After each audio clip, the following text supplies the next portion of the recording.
And welcome to OSW Review, the old school wrestling podcast, filmed in glorious Gravel Vision and encoded with blast processing. We chronologically critique wrestling storylines, pay-per-view by pay-per-view. This is your host, your boy, the gyrator, Jay Hunter.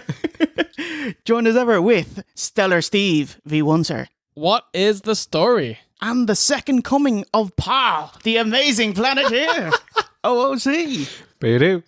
All the world will experience instant envy when the quintessential male specimen is revealed. The metamorphic Adonis with Herculean strength and power. The affirmation of the above. It's episode 74, the debut of Narcissus at the Royal Rumble 1993, and it's coming up right now.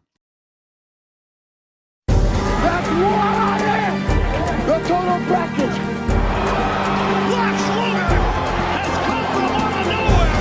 And it takes us back to fight too, Billy! I don't know!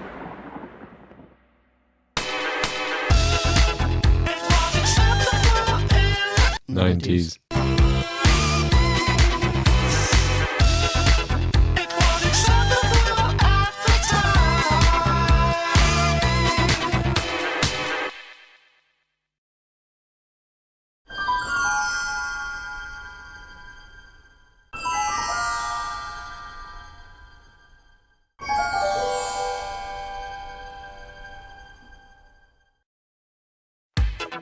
Welcome, Naggers.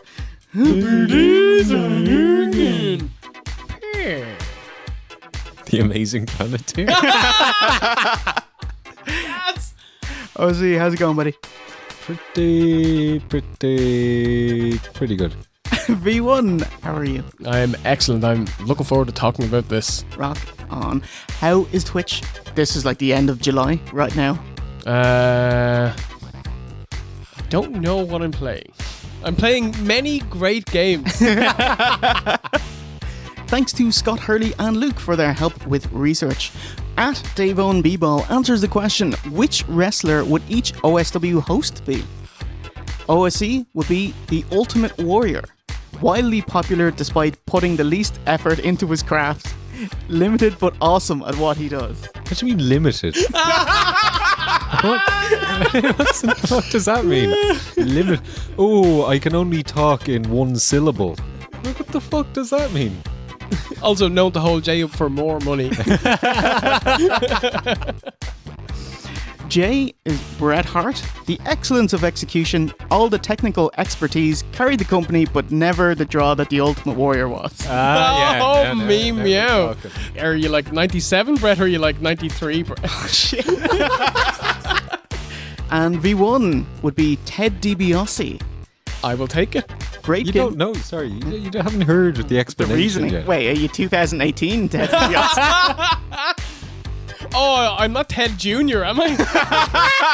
Shit! Great gimmick, known to berate those beneath him, like the subway worker and Rodney the Piper, and probably racist. I'll take it. You're making me look bad. That's not good. Sunset flip over the top. A bit Aloha Elgin right there. A bit Aloha Elgin right there.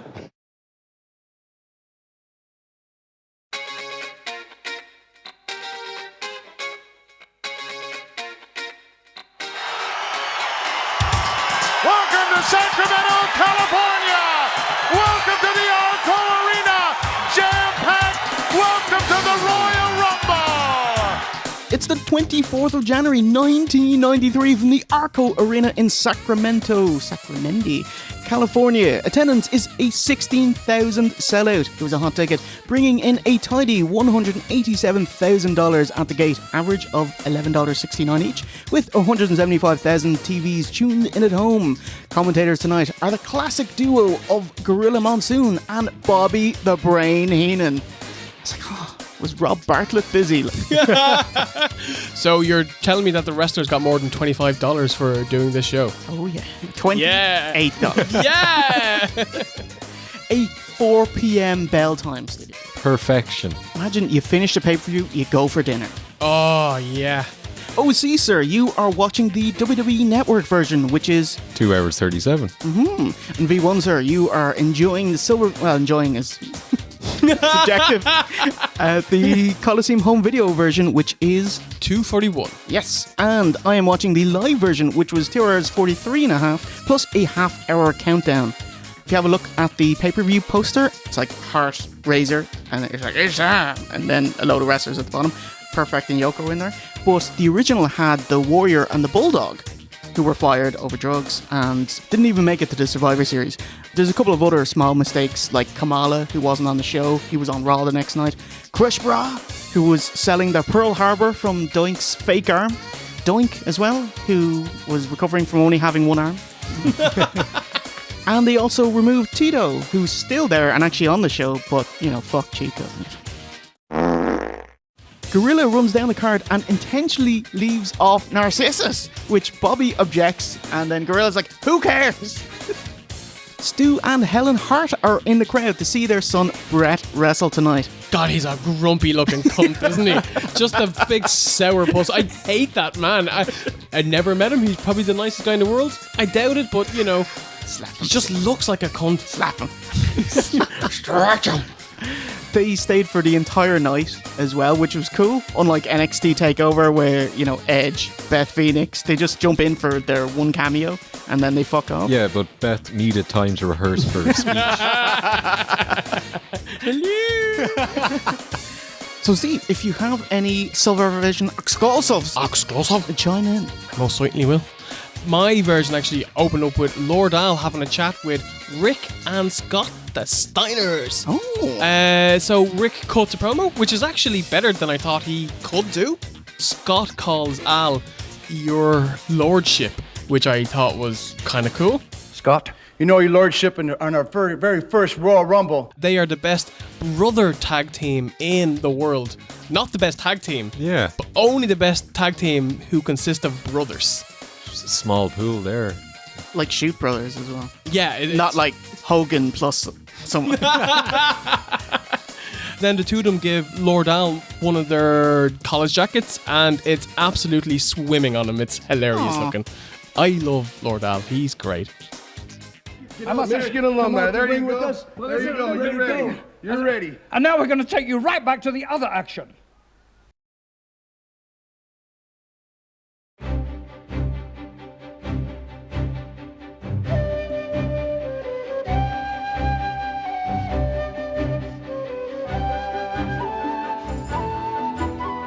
Match number 1, our inaugural contest is Brothers versus Brothers, brother. The Beverly Brothers versus the Steiner Brothers. Spoiled rotten Beverly's out first. They're facing the original Bruise Brothers. Not my words, the words of Shaken Sean Mooney. Shaking Sean Mooney. I like it. Coming into the WWF, the Steiners were already 3-time WCW Tag Champions at this point, and they just wrestled in New Japan's January 4th show a couple of weeks ago versus the Hellraisers, Hawk and Sasaki. I thought it was really cool, the WWF contract letting them wrestle in New Japan. It's shocking. Absolutely wouldn't happen nowadays anyway. Oh, I thought the Steiners, they wrestle strong style tonight. The Beverlys got it. Oh, listen to this tremendous ovation! University of Michigan alums. What did you think of their fight song? The kind of the farty American band song. It's like a parody almost, isn't it? You know, it's like these two guys, they wear college gear. Let's give them a college theme tune. That's the best we can do. They're hitting 40. And they're still like, It's like college fucking boys, you know? Dawson from Dawson Street. Instantly, they tell the crowd who's face and who's heel. Scott outsmarts Bo, who lies and says, "Hi, pull the hair." And then he goes back into the corner and Blake pats his hair down. Oh, that's great. That's heel heat. Blinding Watt bar on these two. Holy shit. Steve, what bar are they? Jay, Scott Steiner is wearing a gorgeous, oh my god, look at this, pink, purple and blue onesie. So he is a packet of KP Crunchies. Oh. Taste of the 90s there. Like, the Beverly brothers are wearing silver and purple, so they are a pack of Hershey's Kisses. There's like a special edition where they're purple and silver. Ah, okay. Fuck Hershey's Kisses. Oh, they're gross, by the way. Bo doesn't have much, mostly resorts to doing a cool hair taunt, and can't keep up with Scott, botching a tilt-a-whirl. Actually, since I was watching the live version, the first 6 minutes of this broadcast was without commentary audio until it kind of lost the signal for a second and came back in with it. I didn't actually notice. I thought it was a nice change of pace. I was just listening to the crowd, watching the match. Rick hits a high-angle suplex. Scott with his patented delayed powerlift overhead suplex. Awesome. These two guys are so fucking good that Bobby Heenan, the greatest heel commentator ever who buries every babyface, had to put these over and say they're great. I'm like, that right there is proof that these are one of the best tag teams in the world. I'll tell you something, the Steiners is showing me something. I'd heard a lot of hype about them. I heard a lot of publicity on them. But they're impressive. They really are fast, quick, strong, and impressive. Beverly's respond with shit backbreakers and Kevin Nash elbows. But I love the tag psychology of dragging the opponent's leg to the corner and holding it until your partner gets his move in. Yeah. Winner. It's something that's absolutely gone from modern day tag wrestling. They were smart. They give up. Oh, look at that. Tag rope wrapped right around the neck. Oh, the way I look at it, Scott Steiner's just hanging around. Just how Gorilla plays off Brain is magic. After a double underhook suplex, it's like, you're not going to beat the Steiners that way. And Brain's like, yeah, you got to hook the tights. Finish of the match. Hot tag to Rick. Big back body drop. Belly to belly suplex. Scott's in. Turnbuckle punches, but Beverly's go for a doomsday device? No chance, mate. Pop-up bump. Victory rolls forward, so Blake crashes to the mat, taking him out. Scott hits a Frankensteiner. Oof. Onto his fucking head and gets the 3 in 10 minutes 34. The Steiners were awesome in this match. They were really quick, fucking amazing power moves. Both of them were put over to look like beasts, but they're in the ring with the Beverlys, and the Beverlys are just not that good. So overall, the match wasn't great, but I did mark out to seeing these two monsters come in and be one of the best tag teams in the world. So yeah, hit and miss. Yeah, really impressed with these boys on Raw, but they didn't have a huge amount to work with. Yeah, they broke out some nice moves, nice suplexes. The Frankensteiner at the end, even though it was a little unsafe, it's still fucking awesome. Yeah. So not too happy with this one. Great seeing the Steiners, even with the noticeable drag factor of the Beverlys. Makes me wish they faced a great tag team. Like in 1993 in America, it was just really the Hollywood Blondes, the Heavenly Bodies with Tom Pritchard and Jim Del Rey, Love Machine and Eddie. And in Japan, there was like Toyota and Yamada and Masao and Kobashi. But none of you are in the WWE. No. So you get to we got? wrestle these two clowns. Yeah. And we're like 2 years away from Leif Cassidy and Marty Jannetty. Heel Marty Jannetty. What, a year away from MOM? Oh, fuck. Oh, it's going to be a long year. The Frankensteiner coming right at you. Oh, he just buried him. You don't get up from that. Backstage at the Superstar Hotline, babyface tag teams, the Nasties, the Bushwhackers, and the Steiners. Brain says, how'd you like to be in a room with 6 guys making a collect call? I didn't get this. Oh. No. I don't get it. Because they're all on the Superstar Hotline, but they're charging it to Vince. They're cheap. That was the joke. It wasn't very good, obviously. Stop whipping it. Let it rest. I had a Coliseum home video exclusive where Lord Al, who was earning his wages here tonight, talks to Sherri. I'm not going to have a word with you. How you doing? And we have Coliseum video? Sure. Okay. Al asked her, is like, so are you going to be on Marty's side? Are you going to be on Shawn's side? And she says, you're going to have to wait just like everybody else. Now, get out of here because I have to change my nylons. And Lord Al goes, can I watch it? You're a dirty old man. Let's go back to the action. Match number 2 is for the Intercontinental Championship. It's champion Shawn Michaels versus challenger Marty Jannetty. Oh, hey, there's a build-up package. Man, we are Holy 93 and they did build-up packages. we are out of the Hulkamania era.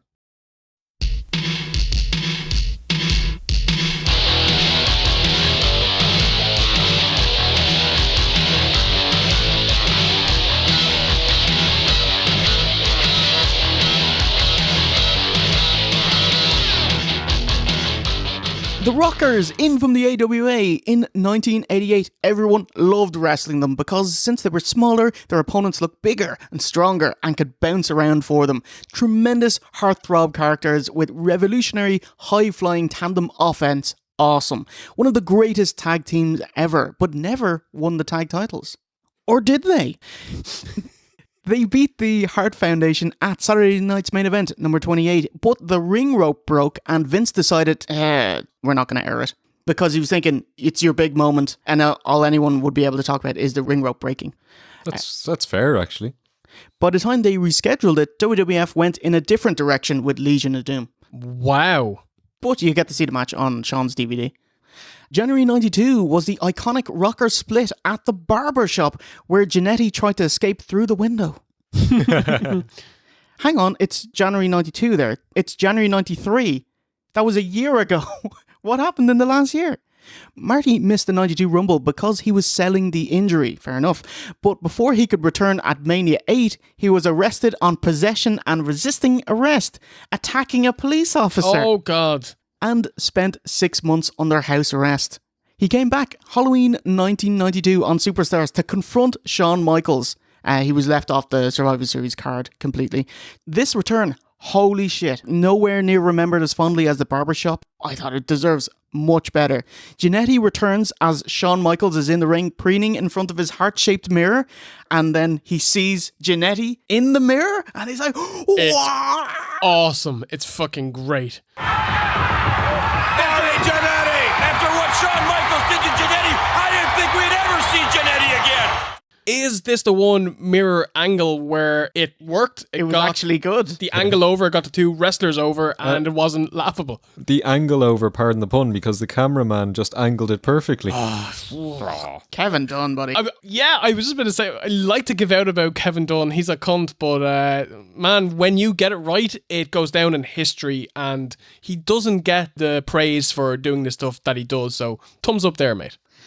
Marty gets ready to smash the mirror over Shawn's head, which is a great callback to the barbershop glass window, as a dazed Shawn has the wherewithal to pull Sherri into harm's way at the last moment and take the hit as he cowardly scarpers off. Great heel. Incredible. Snaky. Sherri was kayfabe and shoot injured. She legit got a little glass in her eye and needed surgery to take it out. And kayfabe and shoot returned at the Rumble. But whose side is she on? Both wrestlers touted that she'll be in his corner. Shawn says he's carried Marty for years, and this time he'll need to find someone else to carry. Carry him out, that is. And Marty is his own Aiden English, heralding himself, saying the Rumble will be Marty Jannetty Day. Making her return to the WWF, the sensational Sherri! In the arena, sensational Sherri. Oh, she looked great here. Yeah. Fancy boudoir madame dress and hair that would make a fantastic mic shield. Gary Spivey would be jealous of this hair. Oh man, I am hyped for this match. Who will win? The cocky champion or his ex-partner with a vendetta? And the kicker, their ex-manager Sherri, the wild card. Who will she side with and who will she betray? Marty, in crazy white tassels and white ribbing, black underneath. He looks like the inside of a Max Moon outfit. Golden Boy, Shawn Michaels. He mouths his own theme lyrics. Oh, yes. It's good. Love the golden chain-linked back and the OOC chaps. Well, they're only chaps to wear into the ring, which is perfectly acceptable. Oh, what if he didn't wear tights underneath? It was just the chaps, like. And look, the arse cut out of it, like. Oh, Jesus. Don't tempt him. He'll come back for one night and he'll do it. White and black tights on underneath. So Marty and Shawn are matching. I thought it was a subtle. Both have moved on from the traditional rockers gear, but still both are cut from the same cloth. Pardon the pun? No, pun intentional. Oh, okay. It just wasn't any good. Mirror match to start off. Marty ducks his head and Shawn, instead of taking a back body drop, goes to throw him out. Shawn ducks his head, going for a back body drop, and Marty face plants him. Awesome. Shawn sells from a knee lift, jumping outside the ring. Marty hits him with a right hand off the apron. Shawn jumps up and twirls. As you do. There are times where he can be such a cunt with his selling, lads. Like, you know, we're getting flashbacks to the Hogan match in, was it 2005? That's exactly what I was thinking, but I thought this was more sincere, crazy bumping. Okay. I didn't think it was nefarious. Marty's right shoulder is rammed into the ring post and gets worked on, so he takes a breather on the outside. Brain immediately jumps on him, saying he was crawling back to the dressing room and Shawn had to bring him back. Yeah. Will you stop? Hang on. Is Marty Jannetty selling the wrong fucking shoulder? I suspected that, yeah. Oh my So God. he got his right shoulder rammed into the ring post Yeah. and starts selling his left. And then he just starts hulking up, punching with the right, and I was like, oh, Jesus. Now, American wrestlers sell the left so they can still punch with the right. So I think Shawn fucked up here, injuring Marty's right shoulder. Like, he should have rammed his left shoulder in there. I'd actually consider that it's a non-issue because Shawn does pull Marty's left shoulder into the ring post about 30 seconds later. Okay. So it's like, yeah, sell whatever you want. Oh, that's good. Okay. He sold it in the most horrible, cringeworthy way by looking at it. You think in kayfabe maybe he was checking to see if there was like a bruise forming? Yeah, Which would it's be like, like a- and put a t-shirt on. When Shawn was beating Marty down and working over his shoulder, Marty broke out the famed OOC cell. He was on all fours and he sells the absolute pain of this possible broken shoulder by kicking his legs. It's fucking amazing. That's how you get it over, isn't it, Steve? Well, it obviously didn't work for me, did it? Shawn works over the shoulder with rest holds and a focused attack, and Heenan has another zinger. About the Rockers, oh, I can't believe they broke up. Marty idolized them. Shawn told me so. I love that Marty tries a desperation swinging punch, like a big haymaker, and Shawn just confidently ducks and goes back to work. I was like, oh, you were in control, sir. With this spot, it's usually block and suplex you back into the ring, but instead we get the much rarer outcome where Shawn gets suplexed out. Time for Sherri's decision. Sherri getting close now to both combatants. She gonna help him? Oh no! What a shot! What a shot! She just gave Shawn! She goes to HBK looking concerned and slap! What do the 5 fingers say to the face? She's done with Shawn. Marty back body drops Michaels in, very much like Shawn's finisher. And with Sherri on his side, this is his to lose. He hurls Shawn out, sends HBK running and hits a big time scoop slam. He knows Shawn will evade a big elbow drop, so Marty jumps off the top rope, lands on his feet and then hits a DDT. That was a good spot. The fans actually popped there for that one. He dodges a super kick and hits one of his own, then catapult into the turnbuckle and Shawn hits his head off the turnpost, but somehow kicks out. Shawn motions to hit a big right hand and elbows the ref instead, taking him out. Sherri gets in the ring, takes off her shoe. They set him up for a double team, but Shawn ducks and nails Marty. Heenan marks out Shawn. Pile driver. Lay into her. Give it to her. Pile driver. It certainly was an accident on Sherri's part. She meant to hit Shawn. This happened last time with the mirror. Yeah. You know, it's kind of your fault now. Shawn hits a crescent kick. Marty jump sells and 1, 2, 3, boom. HBK retains in 14 minutes, 20 seconds. As I say, Shawn hits the patented crescent kick. It's not quite the sweet chin music yet, but it's getting there. It's like the chiptune music. Considering they were a great tag team, they really didn't have a huge amount of chemistry together, I thought. After following one of the most iconic moments in wrestling history, this should have been the hottest angle in the whole world, and it turned into a bit of a damp squib, and mainly it's because of my boy Marty. Aww, Yeah. your boy. I know. Because he just has no charisma. Well, you know, your stable boys will never be stable men. Unless you're hard on. Yeah, true. Like, he'll never be best boy, top boy, but he's never leaving that stable. Got the chain around his neck. Oh, yeah. So, yeah, I thought this match was going to be great. It was quite slow. It was a little bit boring at times. It did heat up a bit towards the end, and they got the fans into it. But I was disappointed. I still think they should have put Marty over. They should have given him a chance. But in hindsight, they got it absolutely right. Shawn was the guy who was going to move on and become a top guy. But the match itself, Wow, it's really weird because usually I think you guys are hotter on New Gen than I am. I thought this was a phenomenal match. Amazing build-up, number one tag breakup angle in history. Both men made each other look so strong. I've never seen Shawn so giving as well. Like, he bumps all over the place for him, crazy bumps. The negatives were that Marty went down so easily with one crescent kick, and of course the shoe. And that's not Shawn's finisher; it's the teardrop suplex. And Shawn looked really strong, like Superman, not going down after all these near falls. And I couldn't get over Marty selling the wrong shoulder. But I didn't think it detracted from the overall package. I marked out huge to this match. Thought it was one of the greatest IC title bouts in history. Like, what? I fucking love this. Crazy loved it. This is the new Razor. Holy shit. Yeah, I assumed you guys would go crazy for it. But the story will continue. Can't wait for the rematch at WrestleMania 9.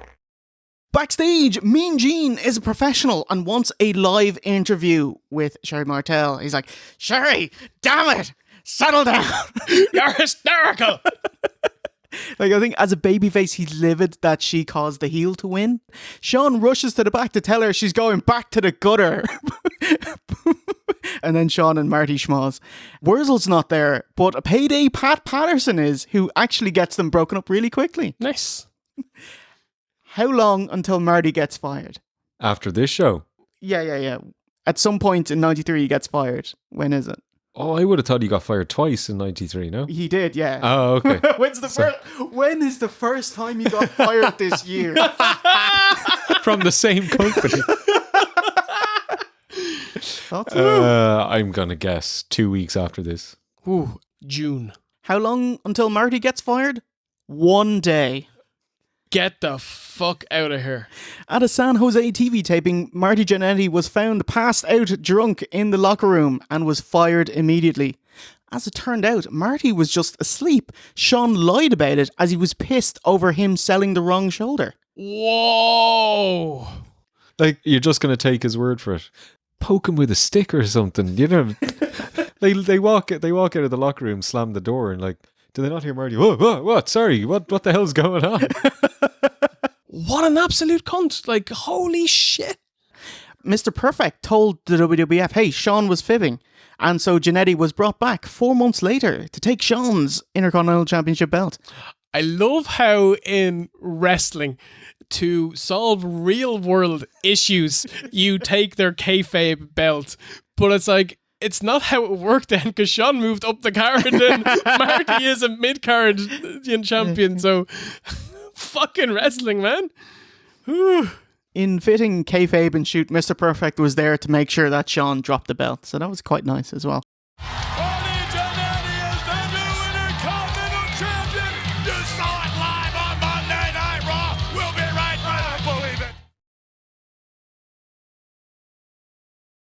Slick Pimp's headlock on hunger. That was a high. Let's take it down low.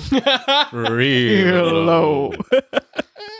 Reverend Slick tells us about this Friday's Headlock on Hunger, a stacked 12-match MSG house show, with the proceeds going to the American Red Cross relief effort in Somalia. He asks, how can we turn our backs on those poor, starving children? Considering you haven't done this before or since, I'd say pretty easy. Gorilla Monsoon tries to pull a fast one by asking you to send donations to a P.O. box that's different than the one on the screen. Whoa. Is that your P.O. box? That's amazing. Headlock on Hunger, P.O. Box 37243, Washington, D.C. 213. He does correct it after the next match. I have another Coliseum home video exclusive with Lord Al. He's in the catacombs of the arena. You're not in the catacomb, mate. That's very generous. Are the catacombs not like localized to Rome? Like, are they? It's like catacombs everywhere. Where they bury people under a city, like. Oh, Lord Alfred, all the Coliseum video fans realize it doesn't matter whether my Undertaker draws number 1 or number 30, they'll all go down. Oh, yeah. Taker jumps in and says, "The list of combatants is long, but the list of casualties will be longer." I was like, no, it won't. Sure. Surely it will be the exact same number. It will be 29 if he wins. Only if he's in number 1. Like, if he's number 10. Yeah. And he would have to throw out all 29 people.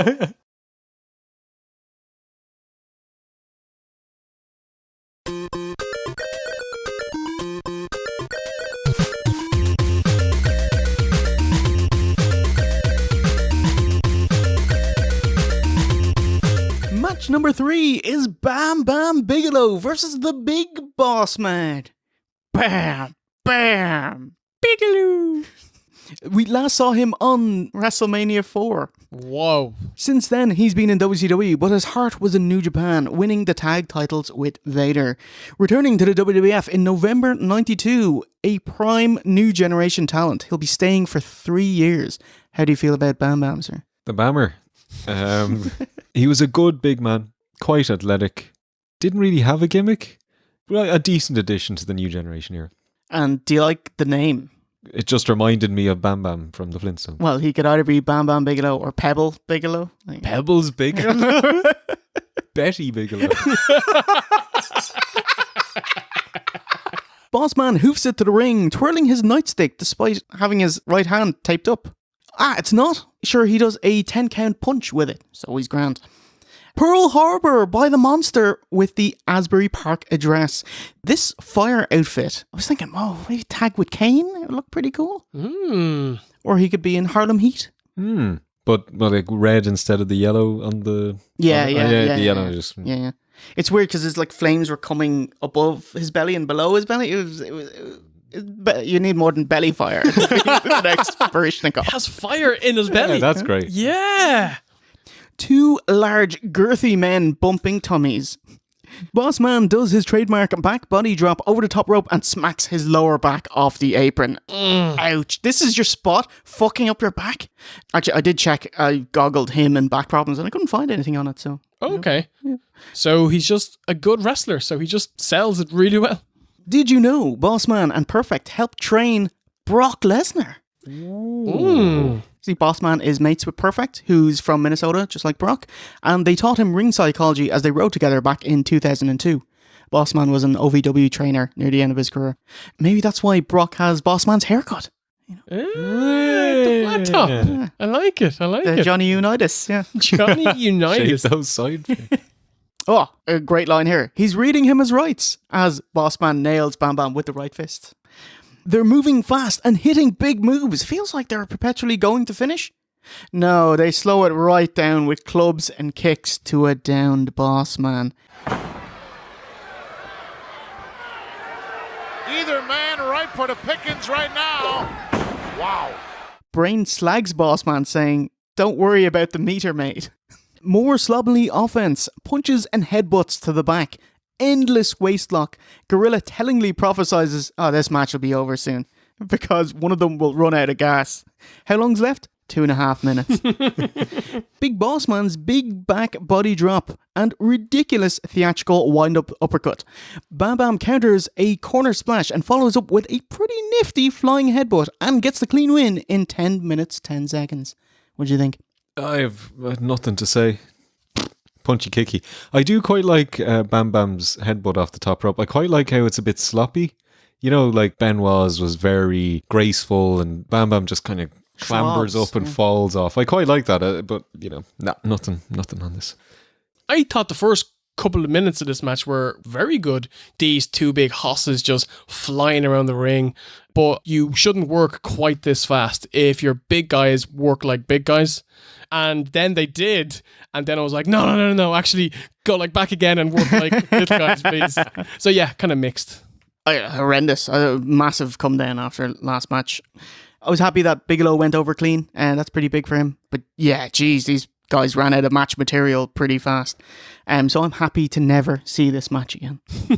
That can be arranged. After that Headlock for Hunger house show at the end of the month, Bossman would be gone from the WWF. Actually, he'd stay around till about April, sporadically. Then he'd head to All Japan and Smoky Mountain before arriving in WCW in time for Starrcade in December as The Boss. Sasha Banks, look out. WWF had none of that copyright infringing gimmick, so they made them change it. And he did to the Guardian Angel, which is a volunteer crime patrol organization. Yeah. Is the Guardian Angels the one that the guys from Always Sunny dressed up as? An amazing episode. Oh, hold on, what am I talking about? They're all amazing. His last match was actually on Superstars against Doink. That's the bit where Doink would actually set a tripwire in the entrance ramp, and so Bossman ran out and fell over. Genius in its simplicity. It should be done more. I'd be well into it, yeah. For like, you know, Undertaker's entrance. I'd love that.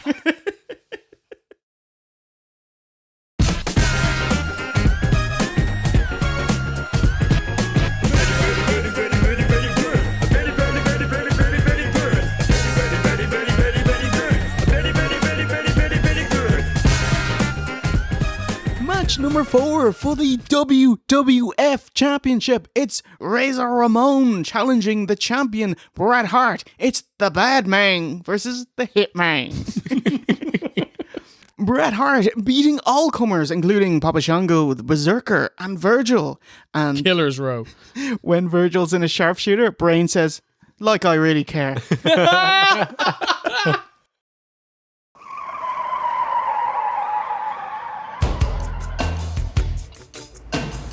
Say hello to Razor Ramon. Razor Ramon, his vignettes revolved around him being a shady bully, a Cuban jerk, like stealing an apple from a vendor. It's like, whoa, Carlito really stole that one.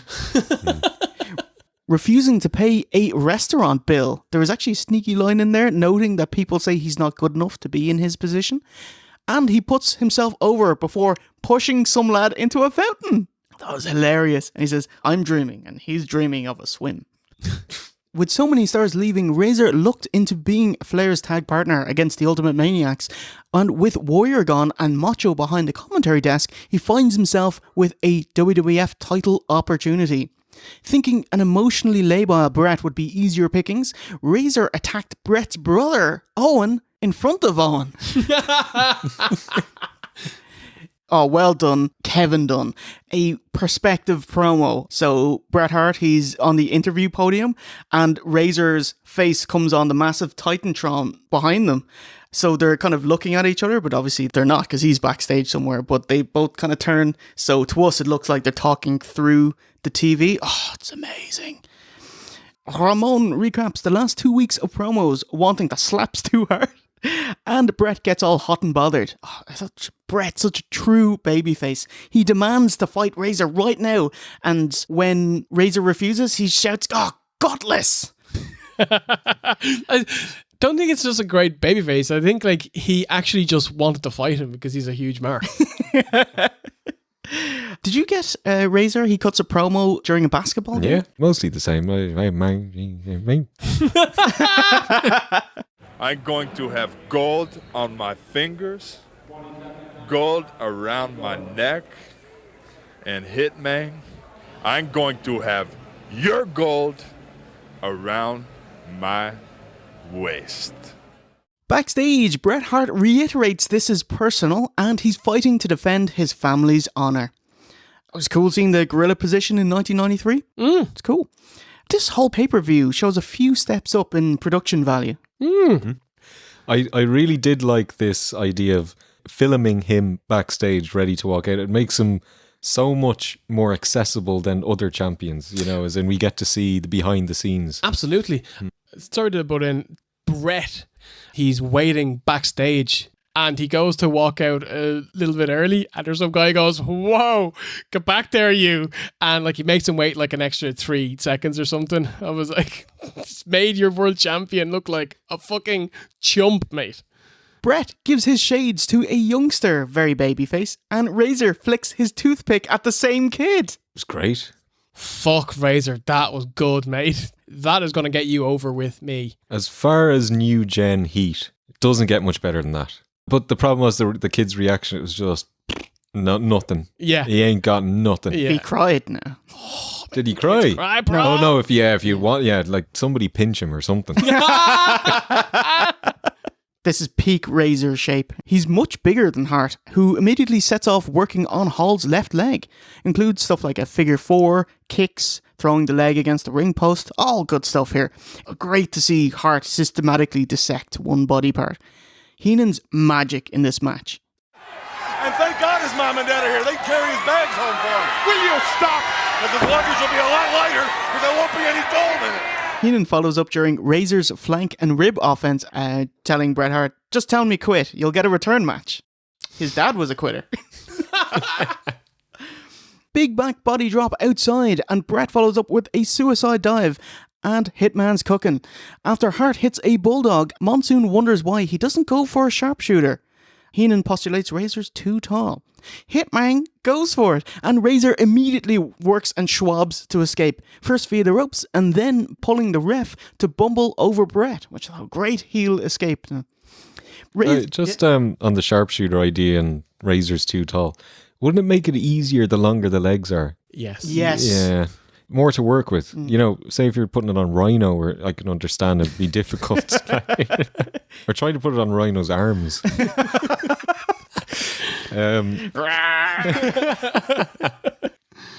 Hart's firmly in control. I love this.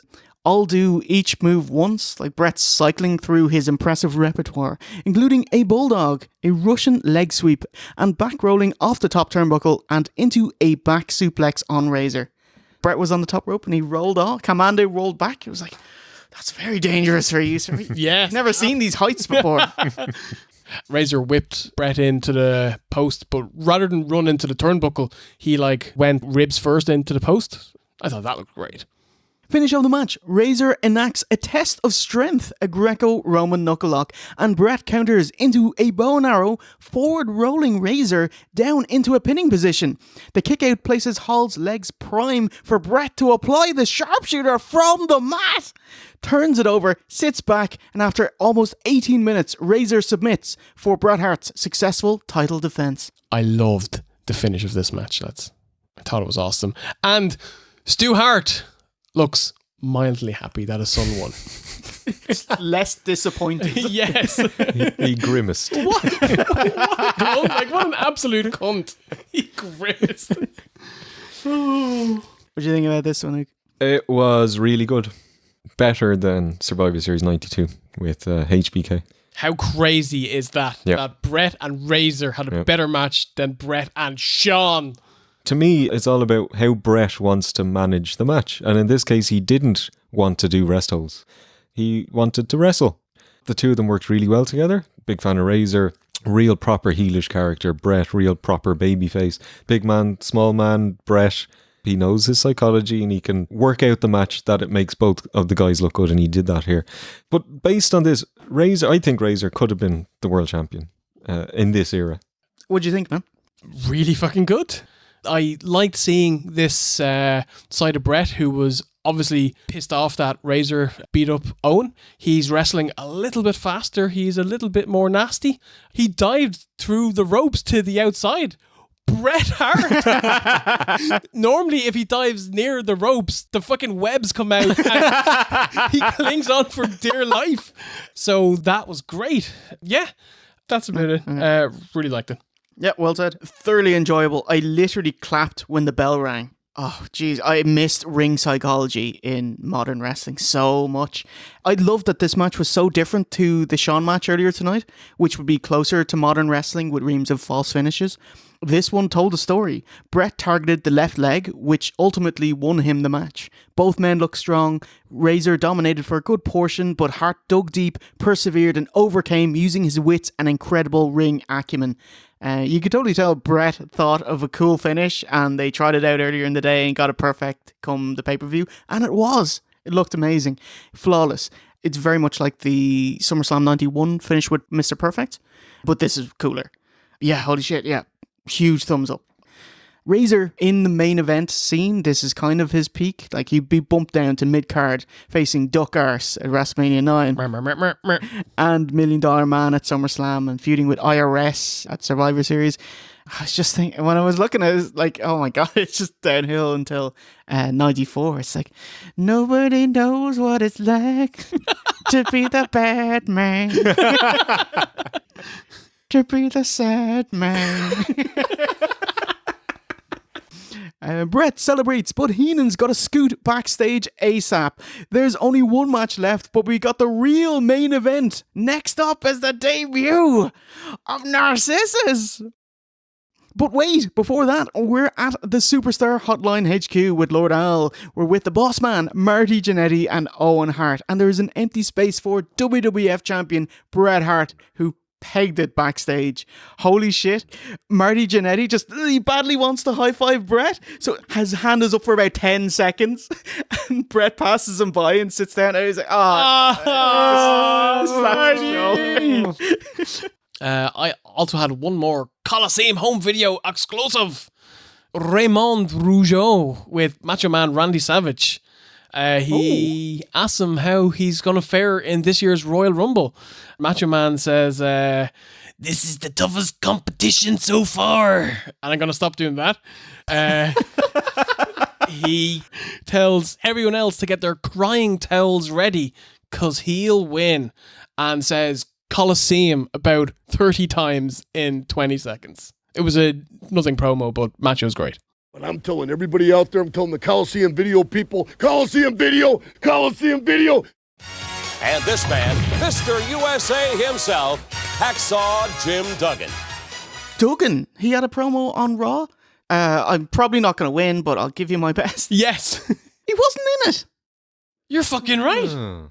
Imagine if you're Jim Duggan and you can't make the top 30 in the business. Take out Bret, Razor, Shawn, Marty, the Steiners, the Beverlys. A pool of 28 people, and you can't make the top 30. Yeah, they have to bring in. Oh my God. Devastated. Hey, maybe Jim, it's time to start looking through bins. You might find something. It is garbage. What on... It's the WCW television title. Wow!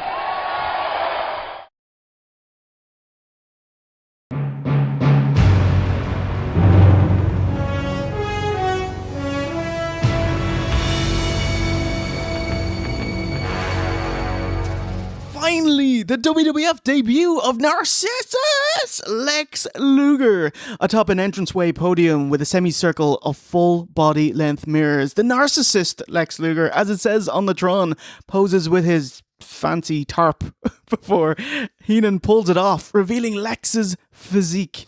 It's so funny. Heenan's there going, "Come on, Lex, don't tease me," and all. And like, Lex is like, woo! Flashing a nipple, you know?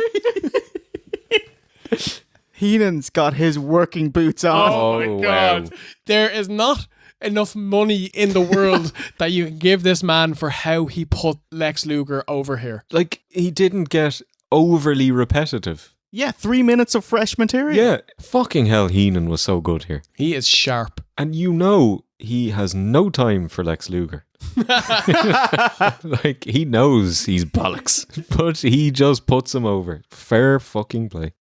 Look at the abdominal region. Look at the thighs. Oh, yes, you are in love with yourself, and you have every right to be. You are the Narcissus. Lex only found out that Heenan was introducing and then managing him that day. Before they came up with the Narcissist gimmick, they were going to go with an All-American hero gimmick and have him tag with Tugboat. Tuggers. Jesus. But what's Tugboat America? Well, he was Hogan's mate, and he's the most American guy we had. Yeah. We get our first ever Ladies of Narcissus. Oh, credit Monsoon Classic for this gimmick. Shots of women marveling at sexy Lexi. There's one girl who just screams her lungs out. Those women are dressed in cocktail dresses, you know, kind of fancy, done up, happen to be wrestling fans sitting in the front row. I'm sorry, no. 13 of the world's greatest bodybuilders, and now me, Lex Luger. Lex's last WCW match was 11 months ago at Super Bowl II, and he was supposed to join Vince's bodybuilding federation, the WBF, in 1992, hence that awesome glass of milk promo he got at WrestleMania 8. But he was sidelined with a motorcycle injury. By the time he healed up, the WBF was bust, so he joined Vince's other company, the WWF. Interestingly, the Narcissist gimmick boils down to just posing and showing off your muscles, which is exactly what a bodybuilder in WBF would do. Yeah. Obviously, Heenan is the best at this, and he did his absolute damnedest to get this man over. Would it have been better for us if Vince McMahon was like going, "Oh, Rex, don't tease us. Look at the legs. They're so even." It would have been amazing. Yeah, oh my God. And can I add to that?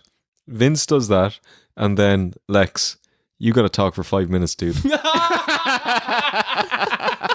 Holy shit. You know, Bobby Heenan, I truly am incredible. He name drops Luger's future WrestleMania 9 opponent and Bobby's ex, Mr. Perfect. Narcissus is beyond perfection. He challenges Hennig to a match if he's got the guts. And that's it. As soon as he started talking, I just switched off. Jesus. And as the curtain falls, Heenan asks let me see some more.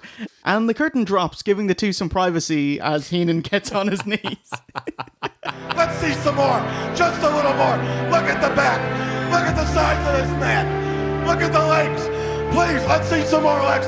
One more shot of the legs. Please, one more time.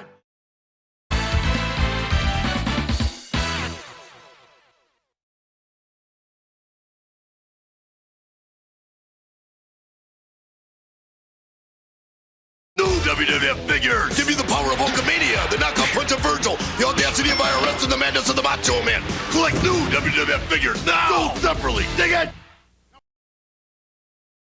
So, Bret Hart has won the match, and then it was just the Rumble match left tonight. But there's still 1 hour, 25 minutes left of the pay-per-view. How could they fill it?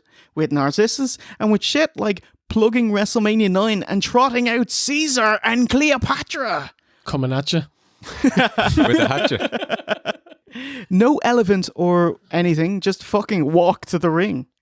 Such a transparent shilling of Caesar's Palace as a holiday destination. It's like, thanks to our good friends at the Nevada Commission on Tourism. All roads will not lead to Rome, but rather to the sumptuous, splendiferous, lavish home of the champions, Caesar's Palace. He uses some word, it's like splendiferous or something. It's like, Caesar wouldn't say that. I have a suspicion you're not really Caesar. Man, fans in 93 were kind. If this happened today, this would be famous for how badly the fans shit on it. This is Bailey, this is your life level segment. And Jay, I want it to happen. I want this to happen next week on Raw. It'll be the best. Just before you go on any further, I had one last Coliseum home video exclusive. Exclusive. It was Rougeau once again with Razor Ramon. Razor Raymond. Quite babyface, actually. He says that he will never quit. he is the people's champ. No, you're not. And that this is not the end. It is only the beginning, and they will meet again. You may be the WWF champion, but Razor Ramon, he proved he's the people's champion, man. Hot dogging out of the way. One match left, because it's time for your main event. Select the one to fight with, get it on. 10, 9, 8, 7, 6. Pick and choose the right one, get it on. 5, 4, 3, 2, 1. Yeah. Select the one to fight with, get it on. 10, 9, 8, 7, 6. Yes, sir. Pick and choose the right one, get it on. 5, 4, 3, 2, 1. And now, ladies and gentlemen, let us all find out who drew number 1 to participate in the Royal Rumble. Oh no. Number 1 is the Nature Boy. Heenan is way more confident saying he won it last year from the number 3 spot. Number 2 is Bob Backlund. I audibly laughed when he came out. No music. He ran so quickly to escape having a theme song. Because only the first 2 people get a theme song. Fucking pasty, boring jocks, non-matching boots, big-eared, stupid face, child's haircut, dumb-faced Backlund. He looks like the lad on the cover of Mad Magazine. Yes. He does a little bit. Oh my God. Or the grown-up version of the kid from Problem Child. Oh, very good. Yeah. With the bow tie. Yeah. And he did wear a bow tie. It is him. Confirmed. By the way, Backlund came out here and the fans didn't give a fuck. It was silence. The biggest WWF champion of the 70s. Yeah. Facing the NWA champion of the 80s. Yeah. Nothing. But they talk about he's 43 as if he's old. I mean, wrestlers don't get into their prime until they're 40, right? So he's not old. And how old is Flair at this stage? He's even older. He's almost 44. Ridiculous. Basically the same in-ring outfit as Flair. Is he both? Yes. Yeah, it's a mirror. But a million times away. Shoulder block Flair and straight into Duckers.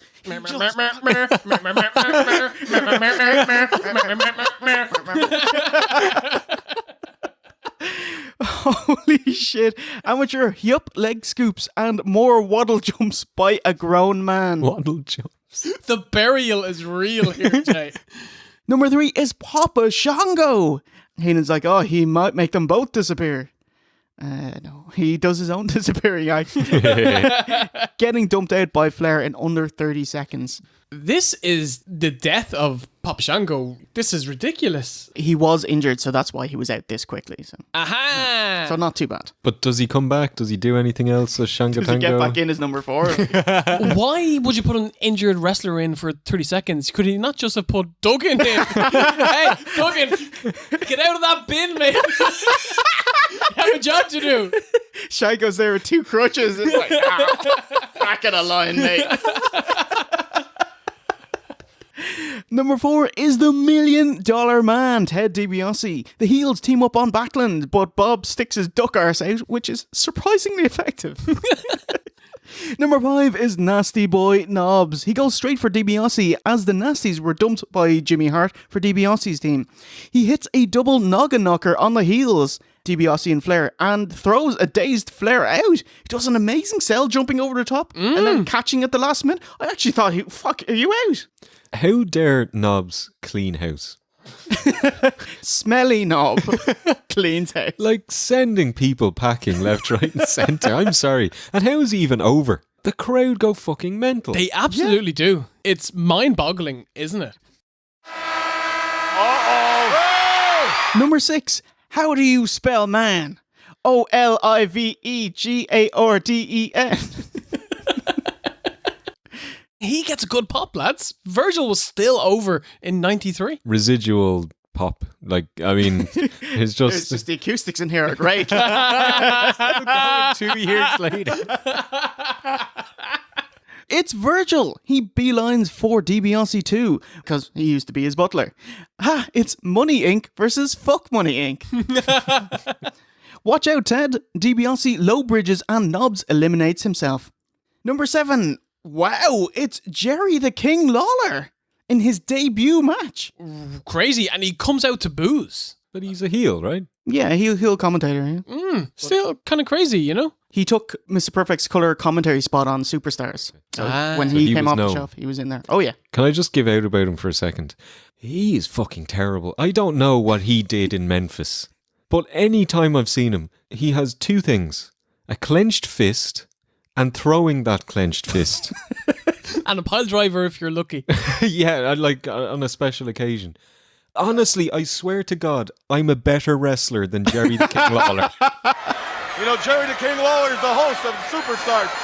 I thought Vince McMahon was the host of. No, he goes and gets some coffee and stuff. Will you be serious?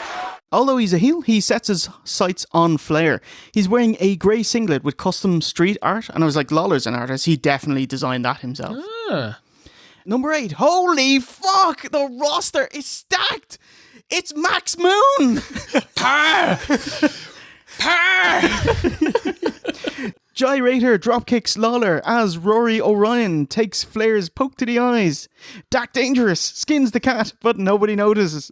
Virgil awkwardly breaks up Lawler and Flair's team up because no one would dance with him. Aww. Cosmic Jumper with a lovely spinning back kick in the corner. And Stealth Vanian tries it again and eliminates himself to 0 attention. Well, you know, there were 3 people watching intently in 2018. And that's it. Maximilian's last appearance. Wow. Hey, it was some run. 13 grand down the drain. We've covered him now in 3 shows. He's had an impact. Not then. Not then. Diamond would show up in ECW in October. Number 9 is Junichiro Tenryu. Deafening apathy. Number 1 unknown foreign wrestler this year. I was worried there'd be a lot more. It's not quite 97, but it's, you know. With the day laborers. That's a Latin lover. Like he would have been in from the SWS and the War Wrestle and Romance, but like he was a world champion in 6 years. So, but now, Gorilla says Tenryu's chops have a lot more sting than Flair's, and Heenan quips, "That's where we got chop suey." Number 10 is Mr. Perfect. Massive pop. Perfect 10. No themes past number 2, by the way. Fans just had to wait and see who it is. But Perfect's hair, his iconic hair and baby blue wrestling singlet, instantly recognizable. He runs wild on Flair. And this is all ahead of his loser leaves town match tomorrow night on Raw. Number 11 is modern day Shawn Michaels. It's the Skinner. Skinner. When he came out, the fans actually groaned. Like that's how under he was. Down under. I like it. Skinner, massive smile on his face. He's so happy to be on another OSW episode. Perfect clotheslines Flair over the top and eliminates him. Whoa, massive cheer. Hennig jubilantly jumps for joy. And then he wraps up with Skinner. Skin the cat and back in. Skin the cat and back in. But Perfect drops Skinner back out. Number 12 is Coco Beware. Incredible entrance with his luminous parachute pants pulled up to his nips, and he's doing like a ska bird dance. Make way for the bird. I flipped out. I lost my mind. What's happening? But then he got to the ring and he did absolutely nothing. Like, I literally have Coco is next. Samu is next. Number 13 is Head Shrinker Samu. Afa is pulling him by the hair down to the ring. That was fantastic. Slightly scary visual here as he's steering a snarling savage to do his bidding in the ring. Yeah. It doesn't do much though. Oh, that's the issue, yeah. Duck Arse tries to amateur shoot on Hennig, who has none of it. Jerry, he tries to go down and grab the leg and say, no. Absolutely not, mate. Number 14. AKA, my love for you is like a truck berserker. Would you like to making fuck berserker? Been a while. Yeah. Lads, he is enormous. In a ring full of big wrestlers, he is noticeably bigger than everybody else. But there will be one that's a little bit bigger. Heenan correctly postulates that this is his kind of match, which is actually his gimmick, throwing people over the top rope. He won a 40-man battle royal back in July 92 on Primetime Wrestling. That's hilarious. His gimmick is throwing people over the top rope. He'll never win a match because it's by count out. Or never win a title. Of course, John Nord here, it's his tribute to Bruiser Brody, but like Bruiser Brody would have been like a kind of vicious heel savage monster, and he's like a cuddly teddy bear. He's an idiot, yeah. He's like the bushwhacker version of him. That ain't how you get gas. This is how you get gas. Wow! Perfect back body drops Lawler out. And like a shark, DiBiase scrambles to get Perfect out too, getting help from Coco Beware. And King tries to pull Hennig out from outside the ring. Mr. Perfect he scrambles like, oh my God, it's like a feeding frenzy. He's trying to avoid it. I thought he sold like Dolph Ziggler here. I have to say, this is one of my favourite non-eliminations in a Royal Rumble ever. I actually have the exact same thing written down. It's realistic. Yeah. This is what would happen. Yeah. So that's nothing like Dolph Ziggler. No. Why was Coco there helping the heels kick out this babyface? I was like, I understand it's a Rumble and it's every man for himself, but it's like, it's so out of place. Help him back in. Yeah. Even though the refs try to pull Lawler off, he gets his way and Perfect is eliminated. Here comes another one. Oh, it's the Undertaker. Number 15 is The Undertaker. Oh, I loved how King was leaving and he got a fright and he immediately jumped out of the way. It's great. It's like, I'm not fucking with you. Wow, that really puts over The Undertaker. Gorilla mentions that Taker's the odds-on favourite. He also put over the Rumble as a golden opportunity for specifically guys like Coco and Berserker, as under normal circumstances, they'd never get a world title shot. Gee, thanks! Fuck, Virgil got a title shot. Backlund and Berserker go through the ropes and Duckars gets bopped on the head with a chair KOing him for a little bit. Taker absorbs some super headbutts by Samu and just kind of choke pushes Samu over, but he jumps up, so it actually looked really great. Big head of steam and Tenryu gets back body dropped out. 3 people are going to be furious that we've not said this. Yeah. This guy is the greatest wrestling romance champion there's ever been. He's a legend. I can't believe Vince, he missed out on that name, Wrestling Romance. Yeah. And he's like, Whoa. I hate wrestling, but I love the romance. Number 16, Cluckanell. It's Terrific Terry Taylor. Where's his cock hair? It's gone. Fuzzy in the middle. Oh, jeez, you can hear the disappointment in the crowd. Oh, yeah. It's like, what? Deflated. So what does that sound like? It's like, And who's coming? Himself and Coco get dumped out by DiBiase, who eats a chokeslam and clothesline elimination for his trouble. In the ring is Berserker and Taker, with Backlund still selling outside. What is that? Oh my God, what is that? What? Holy shit! It's the Beast, the man! 20 foot tall, apparently. Gorilla's like, calm down. It's so fucking funny. But even when he does rein him back in, he's like, I'd say he's more like 8 feet tall. I'm like, whoa, dude. Looks like he's 20, 30 feet tall. It's Giant Gonzalez with new manager Harvey Whippleman. He isn't number 17, he's just here to present himself to the dead man. Berserker gets back body dropped out, so we get a fantastic shot of Taker through the tree trunk legs of Gonzalez. Oh, it's a cool shot. It's kind of like what they do with Yokozuna, except he's got nicer legs. The two of them are, on opposite corners of the ring, and Giant takes one step forward, and then Taker takes one step forward, and then Giant takes one step forward. He takes one step forward. I'm like, this is going to take all day. I've never been less excited to watch WrestleMania 9. Oh no, wait, we've already done it. Yes! Fuck you! you, Gonzalez. Khali level chop, and the big chop eliminates Taker. I find it hilarious that, like, the great Khali would wrestle rings around this fella. That just... Whoa. Whippleman had promised a bond, aka payback to Taker for what he did to Kamala, and this is his new beau.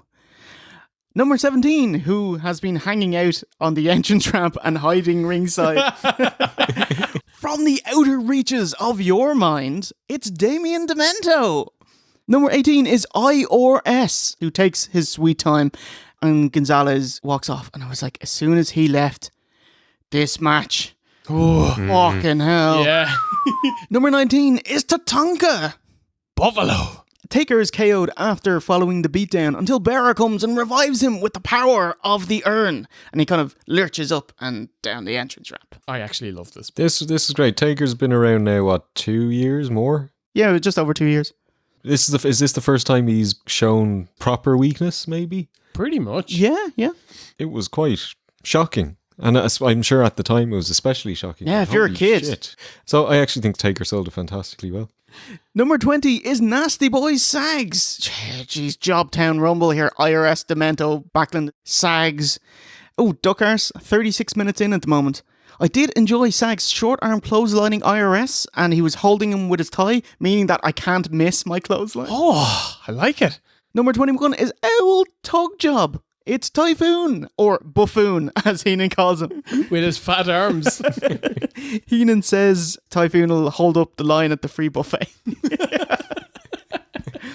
Number 22 is the other half of the Head Shrinkers, Fatu, Rikishi Fatu. Alpha's also holding his hair, but he's way into it. He's smiling and shouting. Yeah. Number 23, it's time to rumble. It's the earthquake. I don't know if it was a sound effect, but it sounded like tons of people just started stamping their feet to make the rumble sound for earthquake. That's I cool. flipped out. The other half of the natural disasters.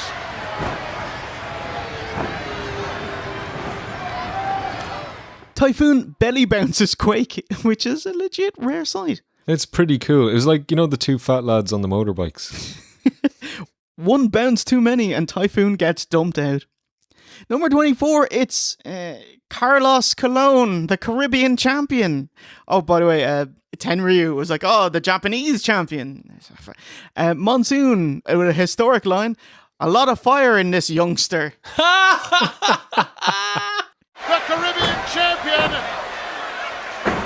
A lot of fire in this youngster.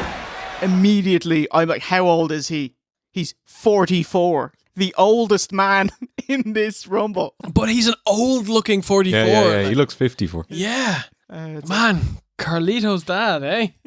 And Primo's dad. And Epico's uncle. Yes. Yeah, he dumps Demento out. He gets an elimination. This fella, Colon. Yeah, terrible. Terrible.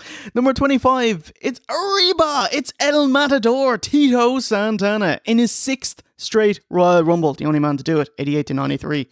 Interestingly, he goes for Backlund first. I was like, man, Chico, he is over. He gets a really good pop. I was baffled. Fatu's out via Backlund. Number 26 is the model Rick Martel. Immediately starts fighting with Tito, his former Strikeforce partner, as Quake ducks and Iris jumps out. Roll call. Who is left? Model, Cologne, Tatanka, yeah, he's still there. Tito, Backlund, Quake and Sags. None of you are winning. There's another one. Uh-oh. Yokozuna. Number 27, preceded by Mr. Fuji, it's Yokozuna. Heenan says he weighs more now, as Fuji's been stuffing him with rice and sushi for a month now. Feeder. Oh my god. A mulleted Jack Doan takes his robe. I thought Zuna actually does look fatter. Definitely bigger than he did at Survivor Series. I think they call him at 505 pounds. Bollocks. This guy is the guts of 6. Yeah. He's enormous. Actually, mid-90s Jim Ross, he was head of talent relations at the time. He sent Yokozuna and Vader to Duke University weight loss clinic, and he checked in a week later, and they had both put on weight because they were sneaking out and eating chicken. Motherfuckers. Could you imagine them sneaking anywhere?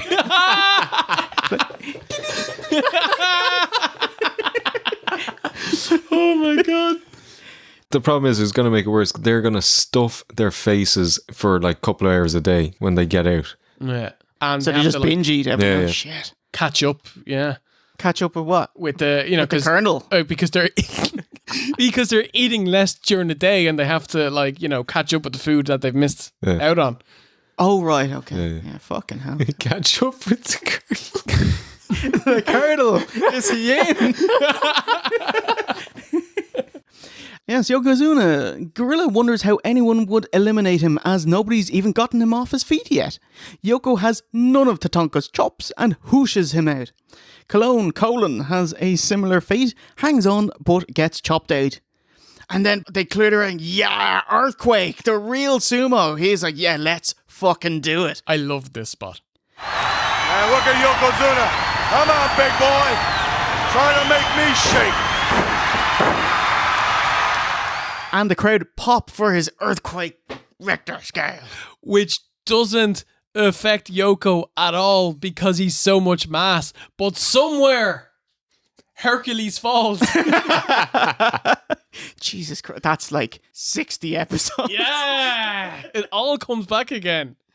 Number 28 is younger brother Owen Hart. Oh, he's loving Quake standing toe-to-toe with Yoko and his massive hoe train, but misses a second and Yoko belly-to-belly pushes Earthquake out. That's very generous. Yeah. It's a terrible looking spot. They kind of balls it up. There's a lot of girth there. There is. Number 29. It's the Repo Man. He should be wearing Macho's hat since he stole it. I have the exact same thing written down here. That's heat. And then when Macho comes out, it will be massive pop. And then, because Repo is obviously going to be thrown out first, he can then rob Macho's hat again and go to the back for extra heat, which also builds up the match on fucking Raw. Jesus, Steve, that's great. It's so... Wrestling is so easy. You know wrestling. They all gang up on Yoko, who plants. And he's not going anywhere, mate. Way to plant, huh? Yeah. Number 30 is the Macho Man. Ooh, yeah. Roll call. 8 left. Macho, Owen, Backlund, Sags, Repo, Tito, Model, and Yoko. So 2 people might win it. Savage goes straight for Repo, stomping and choking him. Yoko throws Santana out. Owen eliminates Sags with a dropkick, skins the cat, and saves his skin for about 10 seconds as he high-octane runs out and is hip-tossed out. And she's a nasty fall here. Oh my God. It looked so fucking bad. Did he get hurt? No, he's wrestling at Mania. Okay. Whew. So he's okay. He was fucking lucky. Yeah. Repo joins him, and thanks to Macho, we're down to 4. Yoko, Backlund, Macho, and Martel. By the way, Yoko at this point is in the ring maybe 6 minutes. Absolutely bollocksed. Just out of breath. Looks like all he wants to do is get out of there. Poor guy. Poor everyone else who has to work with him. Yeah. Martel is punched off the top turnbuckle and is out. Wide-eyed Backlund, he's like, decides to pick a fight with Yokozuna. That's a great babyface spot. He could have just left Macho to it. Bob Backlund builds up a big head of steam, but Yoko sidesteps him and Backlund is out after an impressive record-breaking 61 minutes 10 seconds, which is 68 seconds longer than Flair last year. We're down to 2. One of them will become the challenger at WrestleMania 9. Finish of the match, we are down to 2, Yoko and Macho. Fuji starts waving Hinamaru, the Japanese flag, hoping to get heat. Savage takes a beating and starts hulking up, clotheslining Yoko and trying to get him off his feet. Double axe handle. and another. Crowd are flipping for Macho. Like, how does Vince not hear this reaction? Oh my God, they're absolutely rabid. They're going mental. I am watching this going, change all of your booking plans. Give me Macho Bret at Mania, please. Macho eats a standing super kick, side belly to belly suplex, big leg drop, and a corner flying bum tackle. One more time, Yoko misses. Yoko drops onto his back. Fuck, first time. Macho elbow hits it and scrambles for a pin? No. Has there ever been a good reason given for this? I can only think of the shoot reason. He's an idiot. 2 shoot reasons. I think Yoko's like, I need a way to wrestle while lying down. Yokozuna's down. Savage with the elbow. Pinfalls don't count. Oh, there we go. He threw him out from the floor. He pitched him from the mat over the top rope to the floor. Macho gets hooshed up and over the top, and Yokozuna wins it. And Caesar's theme hits. Way to get Yoko over. I would actually be angrier if it didn't suit Yokozuna perfectly. Like, he was Coquina Maximus, after all. Close with Nitro stills of the night to the classic old school WrestleMania theme song, as Heenan asks if we're on. Actually, in the network version... Oh, can you say this line that starts WWE Network? WWE Network didn't spring for that track, so it's 90s upbeat punk music instead. He's like... It's not quite Limp Bizkit My Way kind of levels, is it? Or sex jazz music. Yeah.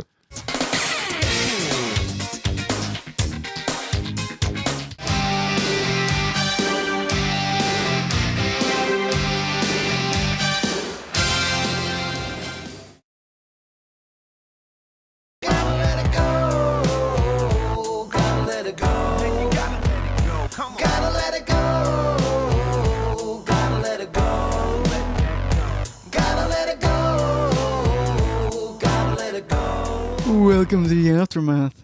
What did you think of the pay-per-view overall? This show wasn't terrible. I quite enjoyed the opener. The tag match was pretty decent. I wasn't as harsh on Bossman and Bam Bam as you guys were. I was very disappointed with Marty and Shawn. I thought that match should have been incredible. Razor and Bret was really good. It was the best part of this show by a mile. Bret is awesome.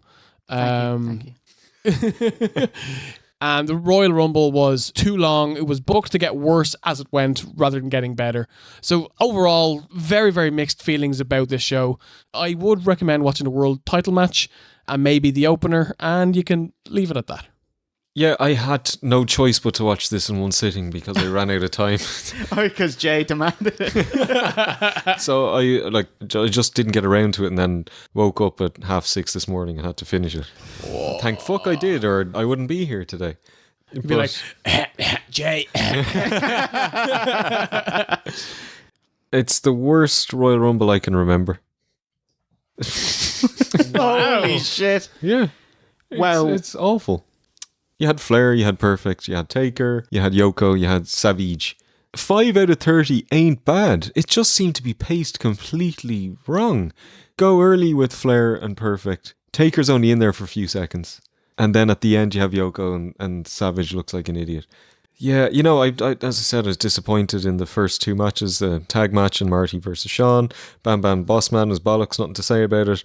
Razor Bret was really good, really enjoyed it. And the Rumble match was the worst I've ever seen. So what do you want me to say here? New Gen, 9 on 10. This is not what I remember. Yeah, man, days before doing double duty at the Rumble pay-per-view or what? Like, outside of a handful of names, Flair, Perfect, Taker, Zuna, Macho, it's all mid-carders and opening acts. I have to say, I loved this pay-per-view all the way through. It's like, whoa, this is going to be one of my favourite pay-per-views until number 17 in the Rumble, and it fucking dove off a cliff. Oh, little known fact, 18 out of 30 entrants would be gone from the WWF before the year's out. Whoa, holy shit. However, I have to say, I love the commentary. I can't impress upon you how enjoyable old school commentary is. You could listen to the pay-per-view without watching it. Wonderful to hear Gorilla and Heenan do what they do best. They arguably have the best chemistry in the history of wrestling. They just, they play off each other all the time. Heenan tells Gorilla, take a hike. Gorilla's like, I'm out of here. And Heenan's like, don't go just yet. I have to ask you something. I think you can tell that the both of these guys actually like each other. Oh, yeah, man. And it makes a huge difference. Yeah, like when Heenan was inducted in the Hall of Fame, it was like, man, this night's perfect, but I just wish Gorilla was here. Sabanaz, this is their last pay-per-view together. Gorilla would be phased out. JR would be brought in for WrestleMania. And Toga! He'd be commentating with Heenan and Savage. So Rumble 93 ended on a bum note, but overall still a ton of fun, great championship matches, and a healthy dose of nostalgia. What, Steve? You got time for Raw?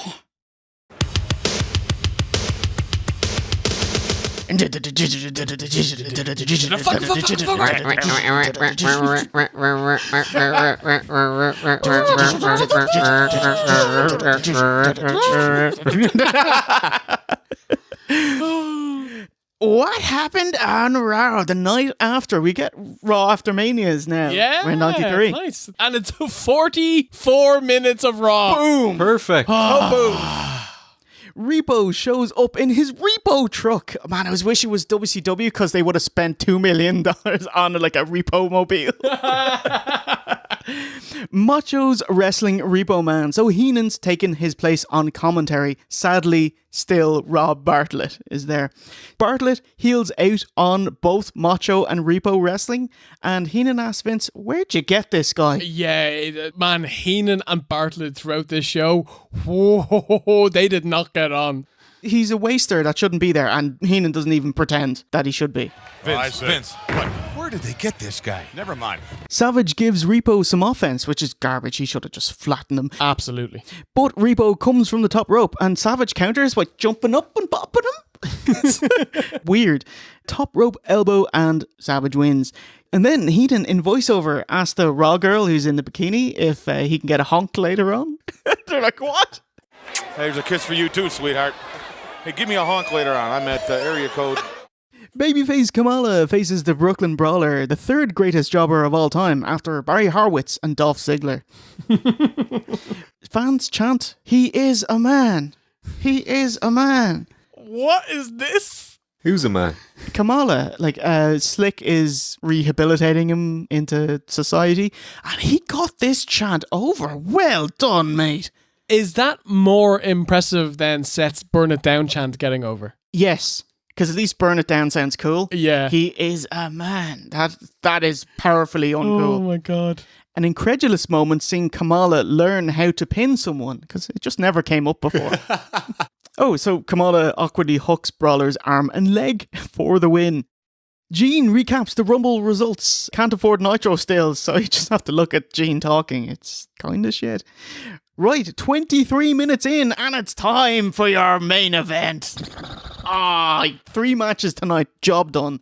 It's a loser leaves town match. Ric Flair versus Mr. Perfect. Flair does the Flair flop, and Bartlett legit asks, what was that? Oh my God.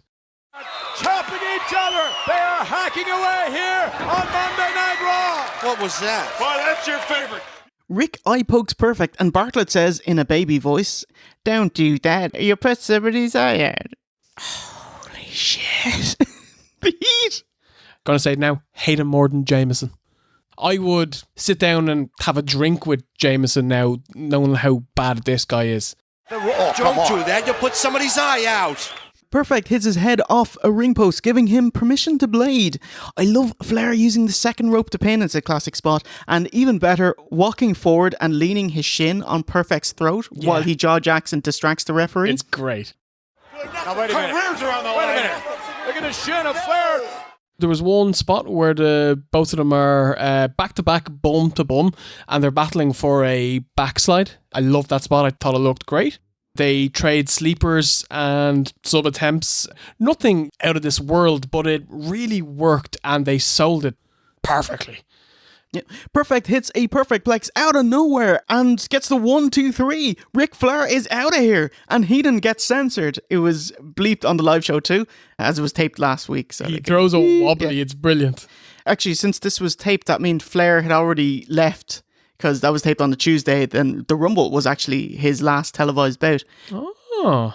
No skin off his nose. Ric Flair just nonchalantly slaps the mat and heads home to WCW. He's like, yep. Dang, I'm out of here. This match didn't have nearly the build it deserved for such a massive stipulation. Smacks of emergency booking to explain why one of them is abruptly leaving. I hate loser leaves town matches. It means one of you leaves. Yeah. You know? Yeah. Unless it's like Jameson versus Bartlett. Then, you know. So at the end of this match, Vince is like, Rob, what did you think?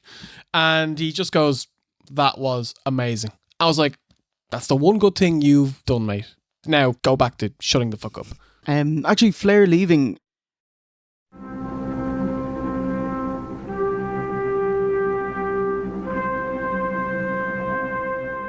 So Flair's gone from the WWF. Why? He wasn't drawing very well. They didn't book him very well either, outside of the Rumble 92 performance. And do you remember that amazing promo afterwards? Vince said he hated it. It's like, what? It's one of the greatest promos in wrestling history. Yeah. And Vince wanted to transition him out of a top spot and into an office job. So he wouldn't be wrestling full-time like Macho was on commentary now, that kind of thing. So Flair put in his notice that he wanted to go home to WCW in late 92. Vince let him break his contract if he'd do house shows up until February 10th and put Hennig over on his way out. That's grand, bada bing, bada boom. Nate was in WCW weeks later hosting a Flair for the Gold, which is his awesome talk show with the Horsemen and Fifi, until his no-compete ran out and returned in-ring at Clash 23 in June, himself and Aaron beating the Hollywood Blondes and gaining his 10th world title at Beach Blast in July, pinning Barry Windham. Oh, but Arn Anderson. Oh, fuck. Arn, Austin, Pillman and Flair. Get fucking in! Ric Flair is a champion again! Well, that does it for this week, folks. Episode 74 on the books. In the pocket. Out of sight. Next up, we've already done WrestleMania 9, episode 30. Fuck you! Gonzalo. Everyone. So you would think, sir, that the next one we have is the King of the Ring 1993, which people have been asking for so long. It's the last Hulkamania show. We're just going to dangle it a little bit longer. Yeah. Because in place of WrestleMania 9 instead, it is Smack 'em Whack 'em. Yeah! A 2-hour Coliseum home video release. What is it? It is a 2-hour home video release featuring not one, not two, but 3 Bret Hart matches. One, less said about that. The third one, the better. Bret versus Shawn in the first ever actual ladder match in the WWF. And Bret versus Ric Flair, where he wins the title. Hold on, 3 matches, 2 hours. Oh my god. Is it interspersed with like interviews and promos and? It is, but there's another 4 matches as well. Oh, okay. I just wanted the pimp Bret Hart matches. So we're going back and forward in time, are we? It was released around WrestleMania 9. Yeah, but they're all in the past. Yeah, but yeah. they're hardly going to have matches in the future. In the past, Steve. What the fuck? That would be amazing if they showed how this Max Moon match is from 95. Holy shit, if they made like a future Raw set as well, and then like... Whoa. Then... It needs more blinking lights. Yeah, so look forward to Smack 'em Whack 'em. Yeah. Steve, what is cracking on Twitch? It's late July. Late July? No clue. You know what? I am finally going to play my favourite game of all time. Break out the SNES Classic. It's time for Super Metroid. Oh my god. Can I sit beside you and tell you what happens? Oh, fuck you, Mike. And you can catch all of our episodes free of charge and IMAX favorite 4:3 full screen at OSWreview.com. And if you're feeling spicy, jaunty, and a little bit frilly, you can slip us a couple of bucks by enrolling in NoggerU at NoggerU.OSWreview.com. There you can check out some exclusive film reviews and more. Some great film reviews. So, it's a goodbye from V1. Take a boo. OSE. And myself, Jay Hunter. And remember, a winner is you.